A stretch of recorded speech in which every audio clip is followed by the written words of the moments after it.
Hello students, welcome to my channel. আজ তোমাদের কাছে একটি চাকরির নিউজ নিয়ে চলে এসেছি। টিসিএস এ ব্যাপক হারে নিয়োগ হতে চলেছে, প্রায় 40,000 শূন্য পদে নিয়োগ হতে চলেছে, আর বেতন থাকছে 3 লক্ষ থেকে 8 লক্ষ টাকা। অ্যাপ্লিকেশনের লাস্ট ডেট 9th ডিসেম্বর 2024, আর এক্সামের ডেট হচ্ছে 21শে ডিসেম্বর 2024, অর্থাৎ এই বছরই তোমাদের এক্সাম হচ্ছে। এবং এরপর তারা ইন্টারভিউ যেই অনুযায়ী শিডিউল করবে, আমাদের সেটা দেখতে হবে। এরপর আসি এলিজিবিলিটি ক্রাইটেরিয়ায়। যে কোনো শাখায় গ্র্যাজুয়েট হলেই তোমরা অ্যাপ্লাই করতে পারবে। যারা 2019 থেকে 2024 সালের মধ্যে গ্র্যাজুয়েট পাস করেছো তারাই শুধুমাত্র অ্যাপ্লাই করতে পারবে, অর্থাৎ 2019 সালের আগে যারা পাস করেছো তারা অ্যাপ্লাই করতে পারবে না।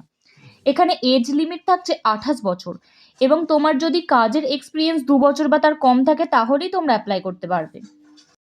এই চাকরির ক্ষেত্রে একটাই এক্সাম হবে, TCS এনকিউটি।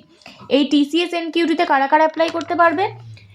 MTech, BCA, MCA, B Tech প্রভৃতি সবাই অ্যাপ্লাই করতে পারবে, কিন্তু এদের ক্ষেত্রে এক্সাম একটু আলাদা ধরনের হবে।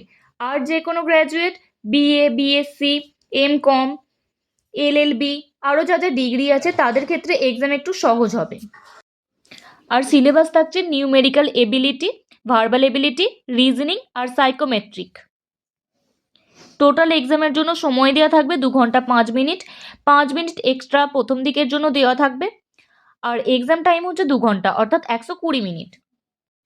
এই বিষয়ে তোমাদের কোনো কোশ্চেন বা ডাউট থাকলে তোমরা কমেন্ট বক্সে জানাবে। বিভিন্ন রকম চাকরির আরও ভিডিও পেতে চাইলে তোমরা আমাদের চ্যানেলটিকে সাবস্ক্রাইব করবে।